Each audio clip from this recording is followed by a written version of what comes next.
அனைவருக்கும் வணக்கம். உலக மக்கள் நலமுடன் மலை எல்லாம் வல்ல இறைவனை பிரார்த்திக்கின்றேன். வீடியோஸ் பார்த்தீங்கன்னா, கொஞ்ச நாள் வந்து இடைவெளி விட்டு போச்சு. இடைவெளி விழுந்ததற்கு மன்னிக்கவும். இனி தொடர்ந்து வீடியோஸ் வந்து கொண்டே இருக்கும். இடையில பார்த்தீங்கன்னா, இப்போ குருபெயர்ச்சி பலன்களே பாதையில் நினைக்கிறேன். சிம்மராசியோடு நிற்கிது. குருபெயர்ச்சி பலன்கள் தொடர்ந்து இப்போது எல்லாம் வீடியோஸ் போட்டுட்டு தான் இருக்காங்க. ராசி பலன்கள் நமக்கு சொல்ல ஒன்றும் இல்லை. இருந்தாலும் எனக்கு தெரிஞ்சதை ஏதோ சொல்லிக்கிட்டு இருக்கேன். இப்போ அடுத்தது நம்ம கன்னிராசிக்கு குருபெயர்ச்சி பலன்கள் நம்ம பார்க்க போகிறோம். கன்னிராசிக்கு குருவோட 5ஆம் பார்வையாக கன்னிராசி பார்ப்பார். அதனால் ராசி 5ஆம் பார்வை குரு பார்வை இருக்கிறதுனால நல்லாயிருக்கும். இருந்தாலும் ராசியிலே கேது பகவான் இருக்கார். கேது பகவான் இருந்து இவ்வளோ நாட்களாக தடைகள் உண்டாகிட்டு இருக்கும். உடல் ஆரோக்கியம் கொஞ்சம் பாதிப்படைஞ்சிட்ருக்கிறவங்களாம் மனக்குழப்பங்கள் அடைந்துட்டு இருப்பாங்க. கன்னிராசிக்காரர்கள்லாம் ரொம்ப குழப்பத்தில் இருந்திருப்பாங்க. இப்போ குரு பார்வையில் வந்து கன்னிராசிக்காரர்கள் கொஞ்சம் தெளிவடைகிறதுக்கு வாய்ப்பு இருக்குது. தெளிவடைவாங்க, உடல் ஆரோக்கியமாக இருக்கும்.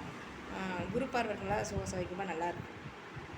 அடுத்தது பார்த்திங்கன்னா துலாம் ராசிக்கு வந்து ராசிக்கு பார்த்திங்கன்னா துலாம் ராசிக்கு 8ஆம் இடத்துல குரு பகவான் இருக்கார். இருந்தாலும் வந்து துலாம் ராசிக்கு குரு பார்வை இல்லை. இருந்தாலும் துலாம் ராசிக்கு 2ஆம் இடத்த குரு பார்ப்பார். தனவரவு பணவரவெல்லாம் ஓரளவுக்கு இருக்கும். ராகு கேது சனி பகவான் இவங்களுடைய இடைஞ்சல்கள்லாம் இவங்களோட தொந்தரவுகள் இல்லை துலாம் ராசிக்கு.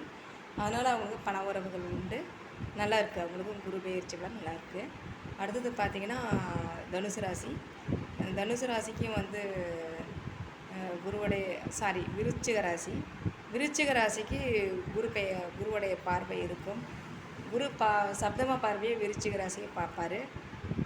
அவங்களுக்கும் வந்து பார்த்திங்கன்னா சப்தம பார்வையாக குரு பகவான் பார்ப்பதால் விருச்சிக ராசிக்கு நல்லாயிருக்கும். அவங்களுக்கு உடல் ஆரோக்கியம் நல்லாயிருக்கும். மற்றபடி அவங்களுக்கு காரியங்கள் ஜெயமாகும், வெற்றி கிட்டும், நல்லா இருக்கும். அடுத்தது பார்த்திங்கன்னா தனுசு ராசிக்கு வந்து குரு வந்து பார்வை இருக்காது. இருந்தாலும் தனுசு ராசிக்கு 2ஆம் இடத்தை வந்து 9ஆம் பார்வையாக பார்ப்பார் குரு பகவான். அதனால் தனுசு ராசிக்காரர்களுக்கும் தனவர பணவரம் உண்டு. ஓரளவு குடும்பத்தில் வந்து சுமூகமான சூழல் உண்டாகும். நல்லா இருக்குது. அடுத்தது பார்த்திங்கன்னா மகர ராசிக்கு வந்து பார்த்திங்கன்னா குரு வந்து மகர ராசியவே 9ஆம் பார்வையை பார்ப்பார்.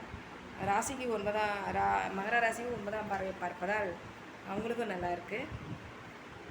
அவங்களுடைய காரியங்களெல்லாம் ஜெயமாக வெற்றி கிட்டும், உடல் ஆரோக்கியமாக நல்லாயிருக்கும்.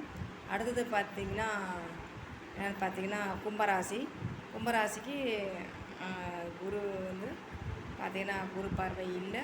இருந்தாலும் வந்து கும்பராசிக்கு வந்து ஜென்ம சனி ஓடிட்டுருக்கு. ஆல்ரெடி குரு பகவானே வச்சு செஞ்சிகிட்ருக்காரு.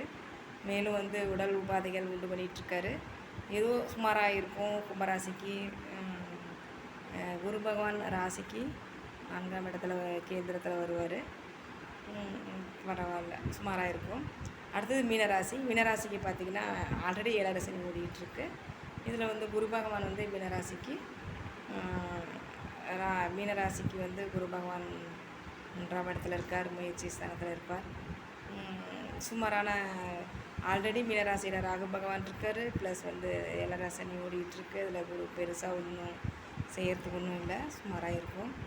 ஆக மொத்தம் பார்த்திங்கன்னா குரு பெயர்ச்சி பலன்கள் தொடர்ந்து நமக்கு கொடுக்க முடியாத காரணத்தால் இப்போ ஒரே வீடியோவில் வந்து எல்லா ராசிக்கும் சொல்லிக்கிட்டு இருக்கேன். இது சும்மா காமனாக வந்து ஓரளவுக்கு தான் இது. அதற்கு மேலே வந்து அவங்கவுங்க ஜாதகப்படி என்னவோ அதுதான் நடந்துகிட்ருக்கோம். ஜாதகப்படி அவங்கவுங்க ஜாதகத்தில் வந்து குருவுக்கு வந்து பார்த்திங்கன்னா சுக்கிரனுக்கு குரு பார்வை இருந்தாலோ, சனி பகவான் குரு பார்வை கிடைச்சாலோ அவங்க நல்லாயிருக்கும். அது அவங்க ஜாதக ரீதியாக வந்து தொடர்ந்து வரும். நம்ம தொடர்ந்து இன்னும் வீடியோஸ் பார்க்கலாம். நல்லது. நன்றி, மிக்க நன்றி. வணக்கம். வாழ்க வளமுடன்.